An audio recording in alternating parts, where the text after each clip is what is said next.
Hi guys, sorry I had to cancel class today, so I did this video just to give you an idea about what you should do to prepare for next class. So as always, we'll take a quick look at our syllabus so we can see where we are and where are we going. So today is February 3rd. We were supposed to talk about the 2 assigned readings and begin an introduction to our upcoming analysis paper. Next class, you do have a quiz on punctuation, which is in Canvas, and you can use the materials that I've provided in modules to help you prepare for that. So let's get started. So what I did for today was I created an assignment to get us started on this fiction analysis paper. And when we scroll through modules, you will see it under this week with all of the preparation materials, the preview materials for you to take a look at. And then if you keep scrolling, you'll see brainstorming and thesis for analysis paper number 1. And it says basically, watch this video. I'll insert the link after I finish the video itself.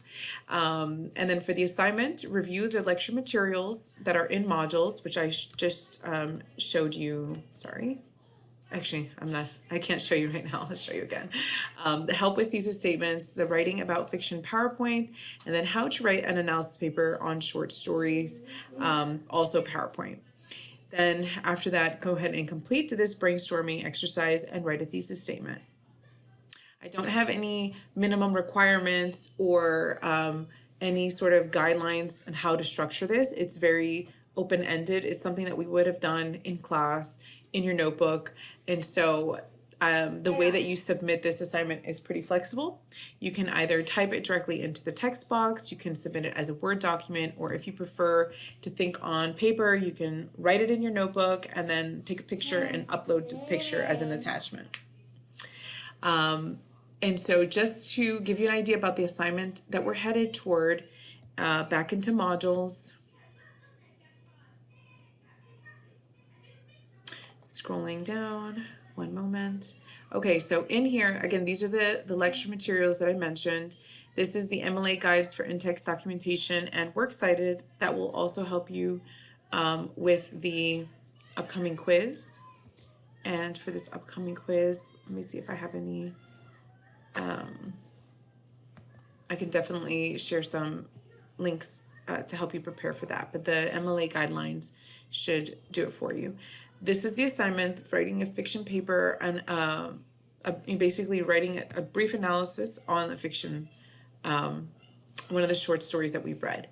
So what you're going to do is first you're going to select a short story that you preferred. Which one that we read caught your attention? Which one left you asking questions? Or whatever one you think will be easiest for you to write about. The second thing is I want you to pick maybe one literary element that you think best suits the story that you have selected. As we discussed in class, each story uses a number of literary elements. It's not like they only use one. They all have setting. They all have point of view. They all have characters. They all have plot. But sometimes there's one particular one that you may prefer, to focus on. For example, on Hills Like White Elephants, we focused mainly on point of view. We wanted to look at the character. The point of view, the narrator. What did the narrator show us? What will we be able to understand just by watching these two people have a conversation? We were able to determine the type of conversation based on their body language, which again is given to us through the point of view. That's just an example. So then after you've done that, then you want to look at the requirements. It's a 500-word essay, so it's not very long. And you want to include maybe 1 or 2 tops examples from the text. So this is, again, it's an analysis. So it's mainly your ideas on the topic, not so much just quoting or even summarizing. We will not be summarizing because it's a short essay and we all have read it. I read the short stories and we know what they're about. So there's no summary needed. And so additionally, no outside research. This has to be purely your analysis, your understanding, and so on. And then there's a rubric down here so you can see what's expected of you, and then we can begin. So our goal for today is, again, back to brainstorming. Take the topic that we've discussed, look at which of the stories. I have a special guest featuring on this video. Sorry. Take a look at which story you think you might write about, what element you may write about, jot down some ideas, which is brainstorming, and then see if you can write a thesis statement that may help focus your paper so that you are really on point. So go ahead and submit that today, and then next class we'll be prepared to begin structuring and writing your essay. Have a great day.